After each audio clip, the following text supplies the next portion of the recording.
tal? ¿Cómo están? Muy buenas noches, un placer saludarles. Soy Fernando del Rincón. Bienvenido a Conclusiones, bienvenido a casa. Mi casa es su casa, como siempre se lo digo. Iniciamos entonces, si le parece, este día. Este día que particularmente, bueno, para nosotros los mexicanos es el noche del grito de independencia de México. Pero para muchos, me incluyo, como mexicano lo digo, tal vez no como periodista, este grito va a ser para dar el grito en el cielo. Sí, porque tener de invitado a Díaz-Canel, después de todo lo que hemos visto de Cuba, después de todo lo que se ha denunciado de Cuba, después de las violaciones de derechos humanos, opaca, como mexicano, opaca completamente las celebraciones por la independencia de mi país. Es un chiste de mal gusto. Es una ofensa para esa palabra, independencia, de la que no gozan los cubanos en la isla. Esa independencia, esa libertad que buscan, luchan y pelean durante 60 años. Y al presidente de mi país se le hace muy fácil, invitar a Díaz-Canel. Que además, me pregunto, ¿qué demonios tiene que ver Díaz-Canel con la independencia de mi país? No, pero es que seguramente Andrés Manuel maneja otros datos. Me da pena. Me da vergüenza. Sí, me da vergüenza. Hoy muchos mexicanos pegamos el grito, pero pegamos el grito en el cielo. Una vergüenza. Se tenía que decir y se dijo. En fin, voy a hablar de Argentina. Dejo a mi México en paz.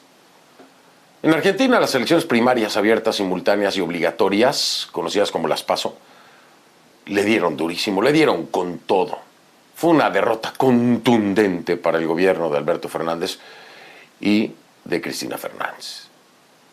Fíjese lo que vino después. 5 ministros, por lo menos 5 ministros cercanos a Cristina Kirchner, presentaron su renuncia. Hoy voy a hablar con Javier Milei. Javier Milei es candidato a diputado de la Libertad Avanza. Ese es el nombre de la alianza, Libertad Avanza. Es algo muy interesante, le voy a dar más detalles en un momento sobre todo esto, sobre mi invitado y sobre la situación en Argentina.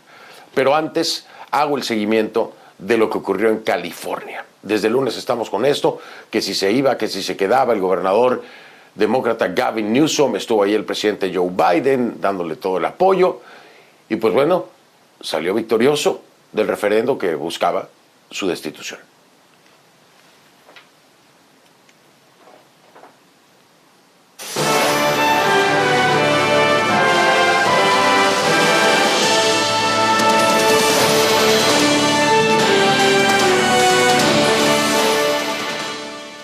El intento de destitución, ya le decía yo, del gobernador de California, Gavin Newsom, se quedó en eso, en un intento nada más. Newsom terminará su mandato tras ganar la elección revocatoria de este martes. Las encuestas no se equivocaron esta vez. Ya lo decía yo, las encuestas le daban triunfo, pero las encuestas se han equivocado tanto últimamente que era mejor no confiarse. Newsom salió reforzado, por supuesto, de las urnas, aunque la elección le costó al estado de California más de $270 millones. Imagínense el gasto en un momento de pandemia, ¿no? Para todo lo que pudo haber servido. El presidente Joe Biden consideró que los resultados de la revocatoria son una victoria rotunda para la estrategia del gobernador demócrata para afrontar la pandemia. Sí, nada más que con $270 millones menos, ¿no? Sobre todo en lo que se refiere a los mandatos de la vacuna. Escuchen.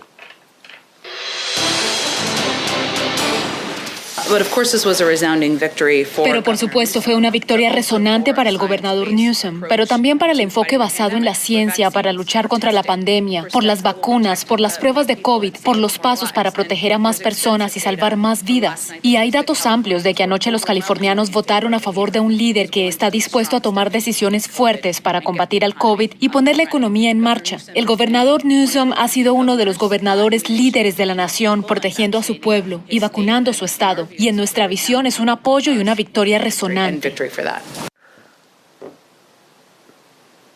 Vamos ahora hasta Los Ángeles con nuestra Jacqueline Hurtado, que ha estado haciendo la cobertura y acompañándome desde el lunes de esta semana. Jackie, ¿cómo estás? Buenas noches. Pues sobrevivió Newsom y claro, sale fortalecido, por supuesto, con este triunfo. Así es, Fernando. El martes él salió diciendo que estaba muy contento, agradeció a todos los votantes y esto llegó en medio de una pandemia. Hay que recordar esto. Estas elecciones surgieron cuando miles de personas han perdido la vida, personas han perdido su empleo y como acabas de mencionar, millones de dólares se gastaron en esta elección de destitución, una elección histórica. Pero hay que ver los números preliminares que se han dado a conocer en cuanto a quiénes lo apoyaban y quiénes no. Hay que ver, Fernando, 36,1% estaban a favor de que Gavin Newsom fuera reemplazado aquí en el estado de California, mientras que 63,9% de los votos estaban en contra de que él fuera destituido de su cargo. Y hay que recordar algo muy importante aquí, Fernando, que la elección le ofrecía a los votantes aquí en California la oportunidad de juzgar cómo estaba haciendo su trabajo Gavin Newsom. Muchas personas no estaban de acuerdo cómo estaba manejando la situación sanitaria debido a la pandemia. Sabemos que esta destitución comenzó antes de la pandemia, pero se intensificó a finales de este año y al principio de enero, cuando obtuvo todas las firmas para que fuera destituido de su cargo, porque las personas no estaban de acuerdo cómo estaba manejando la situación, pero al parecer ganó, lo que significa que las personas sí están contentos de cómo está manejando la situación y él dijo que va a continuar. Pero hay que escuchar qué es lo que dijo Gavin Newsom el martes por la noche en la ciudad de Sacramento. I'm humbled and grateful. Me siento honrado y agradecido con millones y millones de californianos que ejercen sus derechos fundamentales para votar y para expresarse de manera tan abrumadora al rechazar la división, al rechazar el cinismo, al rechazar gran parte de la negatividad que ha definido nuestra política en este país en el transcurso de tantos años. Y te comento que se ha dicho que esta destitución era empujada por el Partido Republicano. Sin embargo, las personas que empezaron esta destitución para obtener todas las firmas dicen que ese no era el caso, que ellos no están de acuerdo cómo está California, donde miles de personas han perdido empleo, pero también en cuanto a la situación de la sequía, de los incendios, en fin, todos los problemas que enfrenta California. Pero te comento, Fernando, que también se dieron a conocer esas cifras de qué grupos étnicos salieron a votar por Gavin Newsom, y lo que se sabe hasta el momento es que los blancos con un 59% estaban a favor de cómo está manejando la situación Gavin Newsom, mientras que 41% en contra. Los negros un 83% sí y un 17% no, mientras que los latinos, hay que escuchar esto, 60% de los latinos lo apoyan y el 40% de ese número pues no lo apoyaba. También lo que nos llama mucho la atención es que a la comunidad asiática sí apoya a Gavin Newsom con el 64% y el 36% está en contra. Y hay que recordar que las comunidades que se han visto gravemente afectadas por la pandemia, por el coronavirus, han sido las comunidades negras, las comunidades latinas y las comunidades asiáticas. Así que podemos ver eso reflejado con esas cifras que se han dado a conocer aquí en el estado de California. Pero hay que ver qué es lo que dicen los líderes que apoyaban a Gavin Newsom, las organizaciones, los sindicatos. Dicen que esto es solo el comienzo y que el pueblo ha dicho que está contento con lo que está diciendo. Hay que escuchar. Pues nuestras comunidades respondieron y dijeron que primero quieren a un gobernador progresista como Gavin Newsom, porque ganó, fin y al cabo. Y segundo, respondió la comunidad también diciendo que quieren un gobernador que nos proteja en esta crisis de COVID. Eso es muy simple. No queremos estar como Texas o Florida o como el presidente Trump que dice que no hay problema. Sí hay un problema. La gente se está muriendo, impactó en nuestras comunidades y derrotó a nuestras comunidades. Nuestra gente murió, estuvo enferma, no hubo trabajos, no hubo modo de pagar la renta. comida. Esta es una cosa seria y el gobernador Newsom respondió, nos ayudó y nos protegió. Y eso es lo que nuestra comunidad dijo, si queremos más de esto. Por otro lado, el Partido Republicano aquí en California dice que no termina esta lucha. Sabemos que el aspirante que llevaba la delantera entre los 46 candidatos que se postulaban para ser el próximo gobernador de California apoyaban a Larry Elder, un locutor de radio conservador. Él obtuvo el 46% de esos votos, pero no los suficientes para destituir al gobernador Gavin Newsom. Y te comento, Fernando, que aquí la competencia apenas comienza con todo el dinero que ha recaudado el gobernador Gavin Newsom. Dice que está listo para su reelección el próximo año 2022 y vamos a ver qué es lo que sucede si apoyan a otro candidato republicano que pueda destituir a Gavin Newsom o si gana de nuevo Gavin Newsom la gobernatura de California.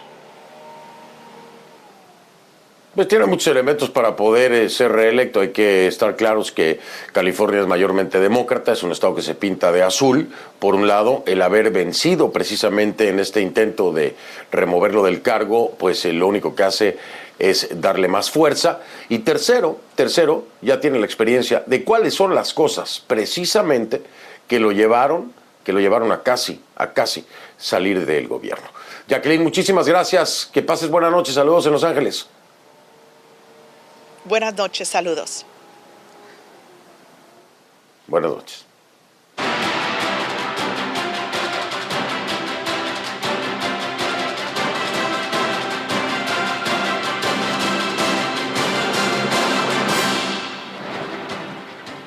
Le pido que a partir de ese momento me acompañe utilizando la etiqueta ConcluMilei.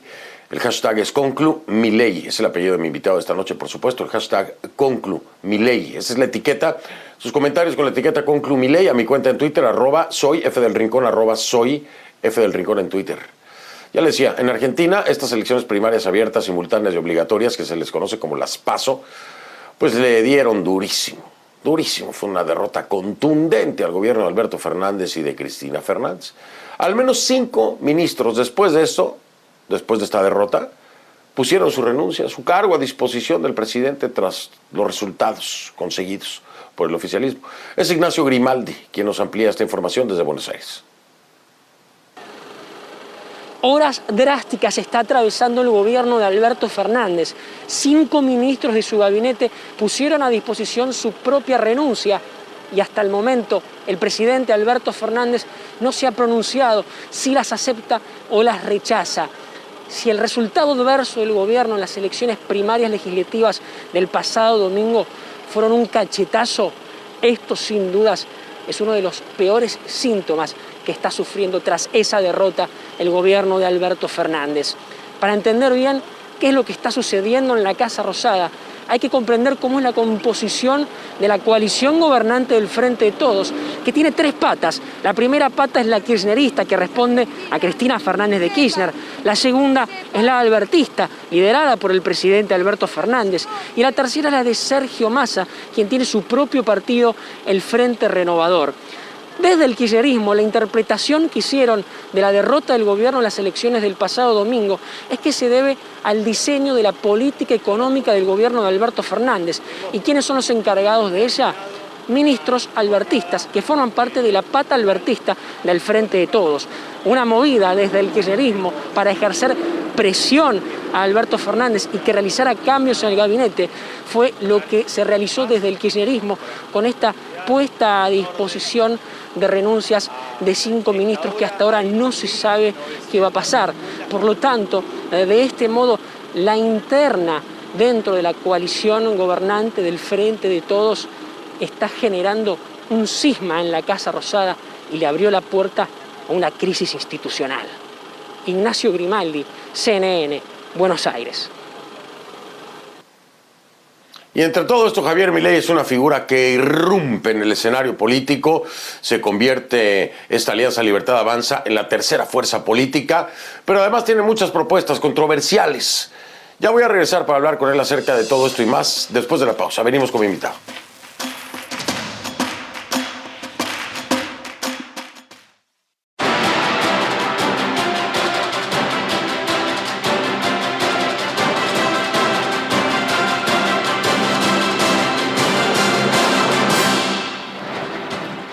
Nos conectamos inmediatamente con Buenos Aires y le doy la bienvenida a Javier Milei, candidato a diputado de La Libertad Avanza. Javier, buenas noches, bienvenido.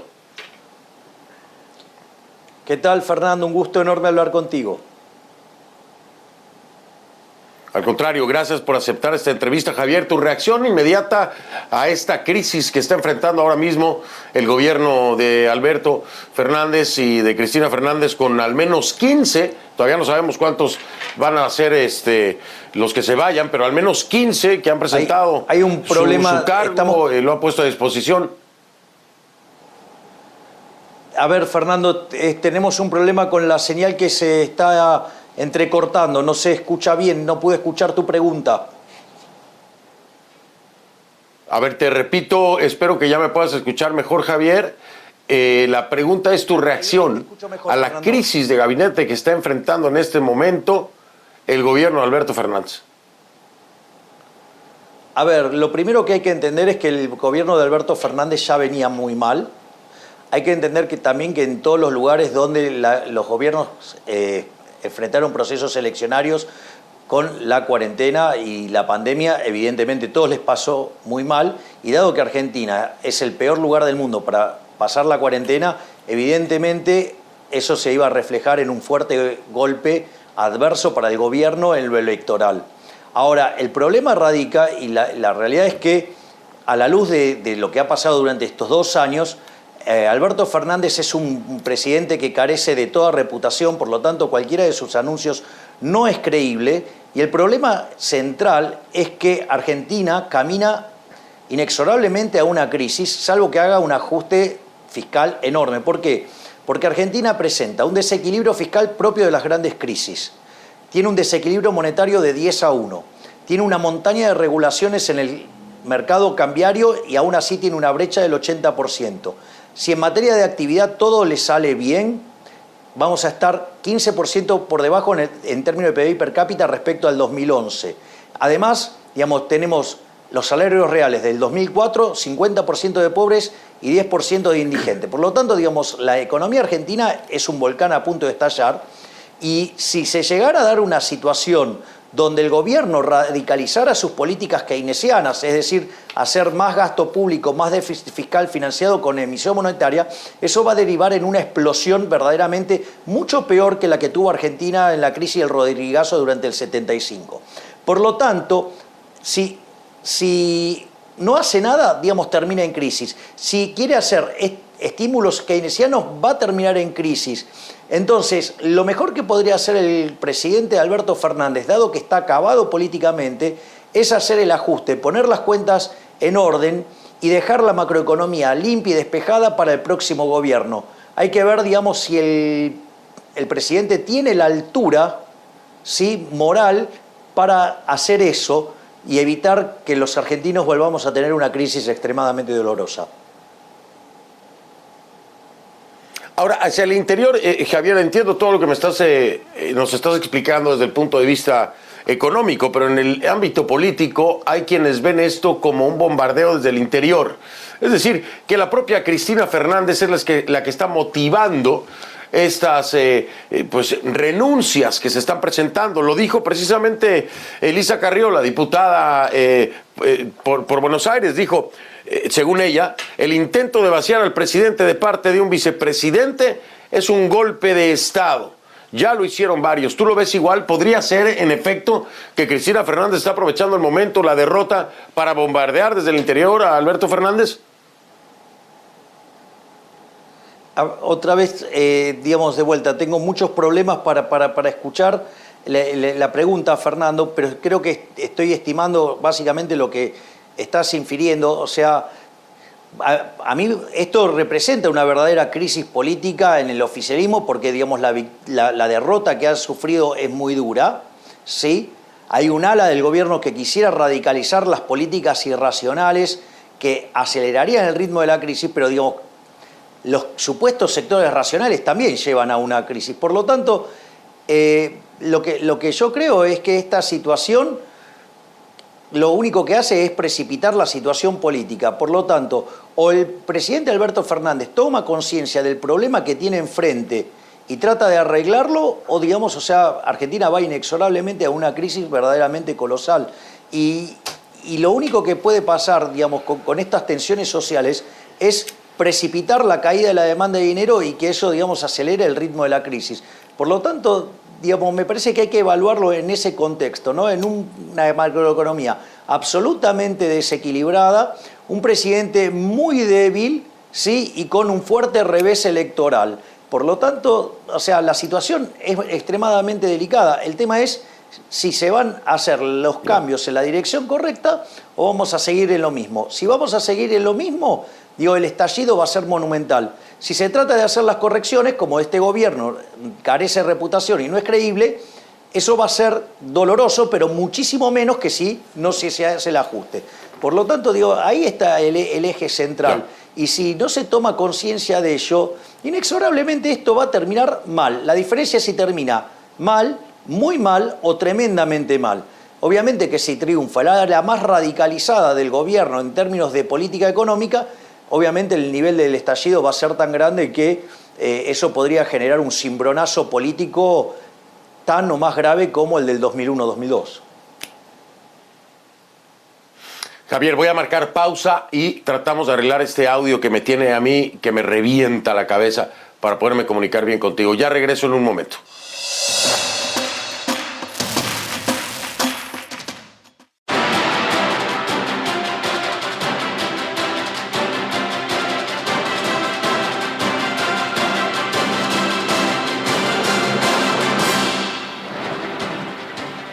Bueno, continúo con mi invitado, que es Javier Milei, candidato a diputado de La Libertad Avanza. Ya me disculpé con él en el corte por el problema técnico del audio, ya me está escuchando bien. Javier, quiero retomar algo que me llamó muchísimo la atención y seguramente, como a ti te gusta el rock, te gusta la música, entenderás a qué me refiero. Te preguntaban en una entrevista sobre tu persona y tú respondías: cuando uno mira mi historia personal es la combinación de tres elementos, ¿no? Está la excombatividad de un exarquero de Chacarita, está el histrionismo de un excantante de rock and roll y está la posición de un economista matemático especialista en crecimiento económico. Y cuando escucho tus declaraciones, la Marcha de León, que por cierto, no sé si tú eres el que canta el tema, pero me gustó mucho, a mí me recuerda un poco a la banda de rock argentino Versuit Vergarabat, y no sé si te acuerdas de la canción Señor Cobranza. Digo, tu estilo y el discurso. Claro. ¿No se parece? ¿Te acuerdas de la canción? Mira, yo, digamos, no recuerdo estrictamente esa canción de la Versuit, pero vos sabés que los actos nosotros los terminamos con una canción de la Versuit Vergarabat que se llama Se viene, que se viene el estallido. Y básicamente, justamente, lo que hace esa canción es explicar que el gobierno se está convirtiendo en una dictadura y que pronto estallará esa situación y habrá un cambio de régimen político. O sea, dentro del sistema democrático, claramente, ¿no? Y vos fijate que esa canción se cantaba en los fines de los 90, inicio del 2000, y después, o sea, vino la crisis del 2001-2002, que, digamos, bueno, a la postre terminó trayendo al kirchnerismo, que fue lo más nefasto que le pasó a la economía argentina en su historia, sacando, digamos, los gobiernos no democráticos. Y te hacer comparativo con la Versuit porque en esa canción de Señor Cobranza dice que se vayan todos a la... ya sabes qué, ¿no? Y yo cuando escucho a Javier Milei, sí, claro, prácticamente es lo que estás haciendo. Es lo que haces, ¿no? Dices que eres anarcocapitalista y en el anarcocapitalismo, que es una corriente que elimina el Estado como agente económico, hablas de que debería sustituirse el peso argentino. Prácticamente lo que hoy hay en la Argentina para ti no sirve por ningún lado. A ver, el tema es el siguiente. Yo, digamos... Mi posición hay que separarla en dos partes, ¿no? Una es mi posición filosófica, que efectivamente, tal como señalas, Fernando, yo soy anarcocapitalista, es decir, yo considero que el Estado es el enemigo, que es el máximo agresor y que todas sus intervenciones hacen daños. daños directos, daños indirectos, y que todo tipo de intervención estatal, digamos, es violenta porque puede ser autística, digamos, binaria o triangular, y todo lo que hace el Estado está mal. Ahora, después, uno vive en un mundo real y tiene que tener los pies sobre la tierra. En ese contexto, yo soy un minarquista, es decir, alguien que considera que el Estado solamente debe estar a cargo de la seguridad y justicia. Naturalmente, eso, frente al tamaño de Estado que tiene Argentina y la cantidad enorme de regulaciones, más la cantidad de impuestos y la presión fiscal, evidentemente estamos en una situación donde este discurso claramente la sociedad lo internaliza fuertemente, porque se da cuenta que cada vez somos más pobres y donde los únicos que progresan son los políticos. Y eso, que es un reclamo, digamos, está llegando a la sociedad. ¿Por qué? Porque se ve con claridad que los únicos que progresan acá en Argentina es la casta política, es decir, los parásitos, es decir, los que destruyen riqueza. Te defines también como libertario, pero al mismo tiempo yo te diría que hay vinculaciones que muchos verían como un extremista de derecha. ¿Por qué? Pues porque apoyas a Jair Bolsonaro, el presidente de Brasil, porque reivindicas a Donald Trump aquí en los Estados Unidos, porque dices tener buenas relaciones con Vox. ¿No te preocupa ubicarte en ese contexto, en obvias posturas radicales, porque las han tenido Bolsonaro, Trump y Vox las tiene? Bueno, en realidad lo más importante yo digo, haría un foco en cuál es la línea común en lo que vos estás señalando. Y en lo que vos estás señalando, la línea común es la lucha contra el comunismo, contra el socialismo. Es decir, el socialismo es una máquina de generar pobreza. Es decir, el socialismo en su versión pura, cuando se lo aplicó, fue un fracaso en lo económico, en lo social, en lo cultural, y además asesinó a 150 millones de seres humanos. Por lo tanto, todos aquellos, digamos, que estén dispuestos a dar la pelea contra el socialismo, digamos, yo voy a estar de ese mismo lado. Después, obviamente, hay distintos matices. Naturalmente, por ejemplo, aún en las líneas liberales, hay distintos tipos de liberales. Están los liberales clásicos, que podría ser la escuela de Chicago, si la querés identificar con alguna institución. Podrías pensar en los liberales minarquistas, donde podrías encontrar ahí, por ejemplo, la escuela austríaca, y después tenés los anarquistas, o sea, los anarcocapitalistas, ¿sí? Digamos, corriente que se inició con Murray Newton Rothbard y que hoy tiene grandes exponentes en el mundo como Walter Bloch, como Hans Gemma Hoppe, como Ancho Basto, como Jesús Huerta de Soto.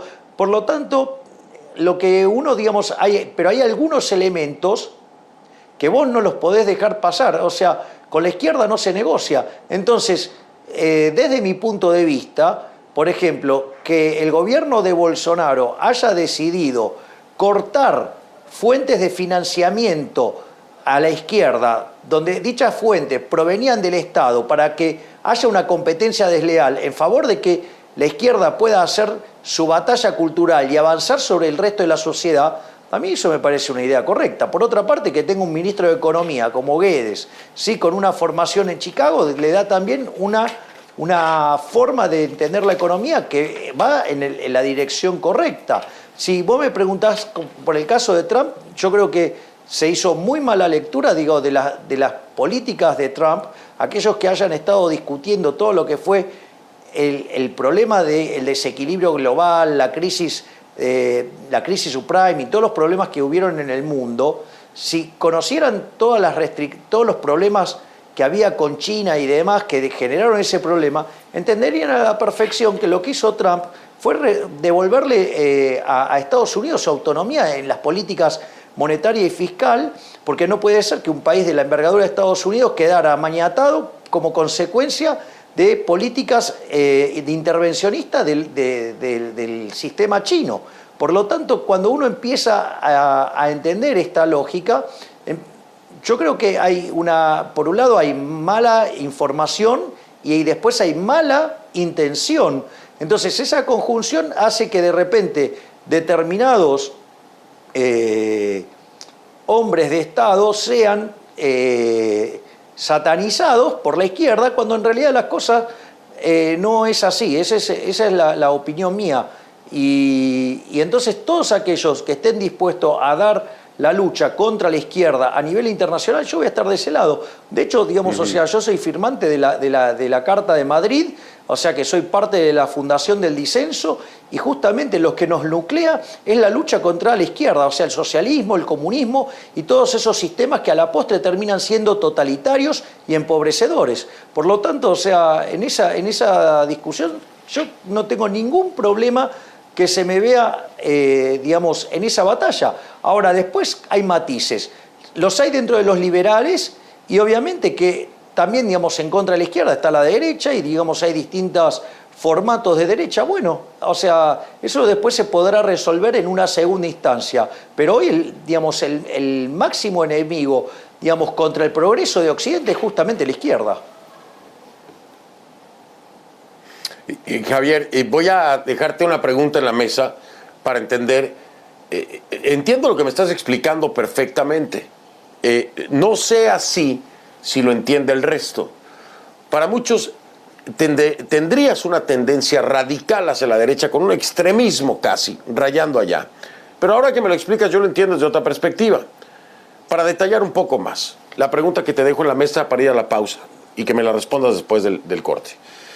¿Cuáles serían 3 políticas que tú adoptarías de inmediato si fueras el presidente hoy de la Argentina? 3 políticas, una de Trump, una de Bolsonaro y una de Vox. ¿Cuáles serían 3 políticas de estos 3 que tú aplicarías de inmediato en la Argentina para entender si en realidad es que te apuntan hacia el radicalismo o es que rescatas elementos de estos 3? Para entenderlo así. Hago una pausa, regreso. Estoy con Javier Milei, candidato a diputado de La Libertad Avanza, en vivo desde Buenos Aires. Ya vengo.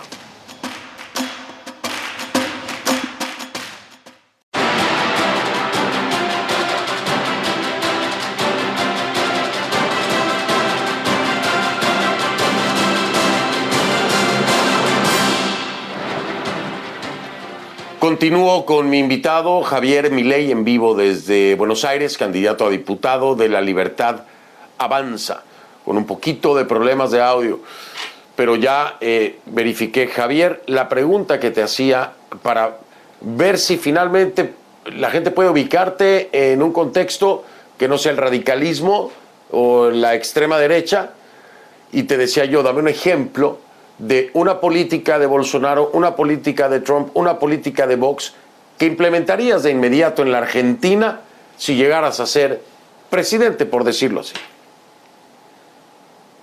A ver, bueno, en el caso de Trump, una de las cosas que Trump intentó, sí, y que eso está perfectamente alineado con lo que señalaba Murray Rothbard, era, por ejemplo, ir en contra del NAFTA.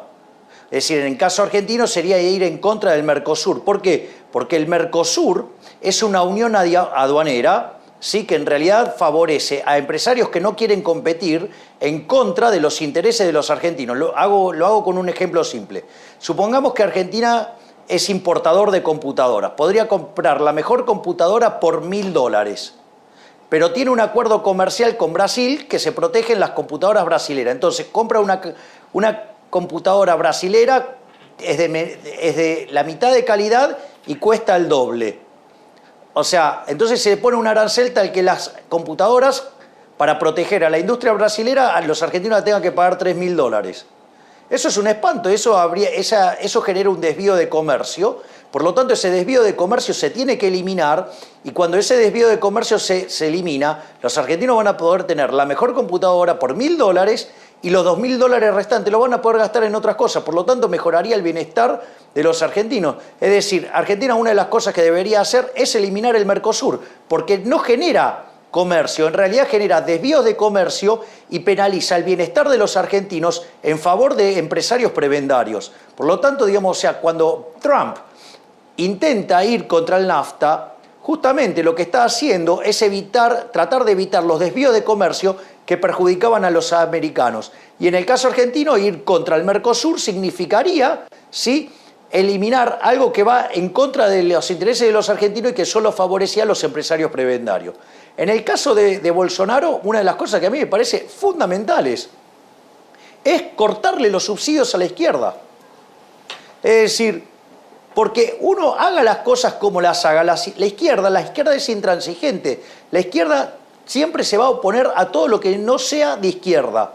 Por lo tanto, si van a querer hacer lío, bueno, y ser revoltosos, que lo hagan, pero que lo hagan con los recursos propios de ellos, no con los recursos que toman de los pagadores de impuestos del país. Porque en el fondo, digamos, o sea, uno tiene que estar pagando impuestos, financiar a este grupo de vagos, ¿sí?, para que hagan disturbios, o sea, en perjuicio de aquellos que además generamos riqueza para sostenerlos. Por lo tanto, digamos, esa política, digamos, a mí me parece una política fabulosa de cortar los subsidios a todos los entes parasitarios de izquierda. Y en el caso de Vox no puedo señalar nada porque no está en el gobierno.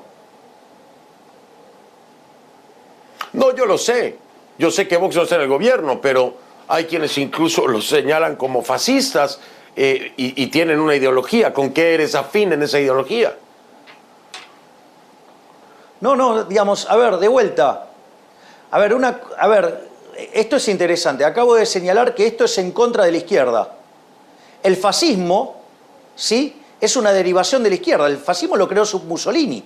Mussolini decía, dentro del Estado todo, fuera del Estado nada. Eso es bien de izquierda. Es decir, cuando Mussolini presenta la doctrina fascista, ¿sí?, justamente lo que hace es decir que el fascismo está totalmente en contra del liberalismo y que adhiere al socialismo. Por lo tanto, o sea, los fascistas son socialistas. Es más, el nazismo viene de nacionalsocialismo, también es socialista. Lo que pasa es que los socialistas, digamos, tienen una extraña virtud de desentenderse de los desastres que han causado en la vida real.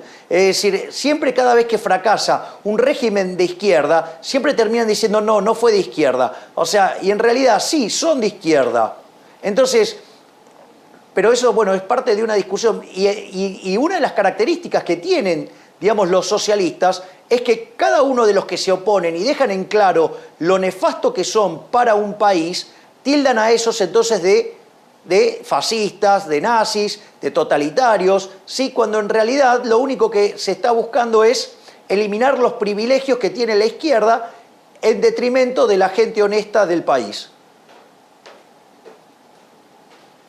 Bien, ahora ya estoy a punto de cerrar por tiempo, no por otra cosa. Javier, a ver, calentamiento global, dices que o sea, es un tema de la izquierda, que es una mentira, que no existe. Y también tienes un tema con el virus del COVID-19. ¿Crees que ha sido exagerado? ¿Por qué? ¿Por qué en estos dos puntos, en uno no crees y en el otro crees que sea exagerado? A ver, voy primero por el tema del coronavirus. Cuando vos tuviste la llegada del coronavirus, ¿sí?, la Organización Mundial de la Salud amenazó que durante el año 2020 íbamos a tener la misma cantidad que hubo durante lo que fue la fiebre española. La fiebre española se llevó la vida de 2% de la población del planeta Tierra. Si, digamos, la Organización Mundial de la Salud hubiera tenido razón en eso, ¿sí?, el año pasado deberían haber muerto por coronavirus 160 millones de seres humanos. ¿Cuántos murieron por coronavirus el año pasado? 1.780.000 seres humanos. Por lo tanto, digamos, erró por 100 a 1. De hecho, yo escribí un libro sobre este tema que se llama Pandenomics, ¿sí?, y justamente lo que digo es, yo no niego la existencia del virus, pero sí lo que digo es que se equivocaron y sobredimensionaron el tamaño del problema y que eso conllevó a que se tomaron medidas restrictivas, digamos, como si hubiera venido la peste española, ¿sí?, y, ¿cómo es? Sí. Y en realidad lo que vos tenés es que ocurrió otra cosa 100 veces más chica. Y después te voy a hacer un raconto, si me lo permitís, de todos los errores que cometieron los ecologistas en los últimos cerca de 50 o casi 60 años para ver, digamos, cuánto crédito tienen, ¿sí? Te paso un raconto. 1967... Oye, pronosticaron una hambruna para 1975. Perdón. En 1969 dijeron que todos íbamos a desaparecer en una nube azul en 1989. En 1970 pronosticaron la edad de hielo en el año 2000. En 1970 también dijeron que en 1974 iba a estar el agua contaminada y que no íbamos a tener alimentos a partir de 1980. Es más cerca de acá decían que en 2004, por ejemplo, decían que en el 2020 Gran Bretaña, digamos, iba a tener clima siberiano. Digo, de esto te puedo hacer un raconto enorme de errores. Sí. No, perdón que te interrumpa. Tenemos que hacer una segunda cita porque el tiempo se me ha ido. Es muy interesante hablar contigo. Tienes la data. Me interesa profundizar. Ojalá tengas oportunidad de regalarme otra vez tiempo para estar aquí. El tiempo hoy se me ha terminado. Pero ha sido un placer que me acompañes, de verdad. Muy interesante paso tenerte y solamente un escucharte. comentario, Fernando. Muy amable, Javier. Gracias. No, muchísimas gracias. Dígame. Ya se fue. No, a ver, el punto que querías hacerte como comentario, ¿sí? Es que los errores que cometen los ecologistas, los economistas ya los conocemos, son los mismos errores que cometió Malthus y son los mismos errores que cometió el Club de Roma. O sea, y repiten sistemáticamente el mismo tipo de error. Según el Club de Roma, por ejemplo, en el año 2000 hubiéramos tenido una crisis energética que nos hubiera dejado sin producción de alimentos y hubiera muerto casi todo el planeta Tierra, dejando solamente 1.000 millones de seres humanos. Me tengo que ir, Javier, no me lo tomes a mal, no quiero ser grosero. Te agradezco muchísimo que me hayas acompañado, pero ya no tengo tiempo al aire. Te veo en una próxima ocasión, si se puede. Gracias. Fuerte abrazo. Gracias. Soy Fernando del Rincón, lo veo mañana. Gracias. Buenas noches.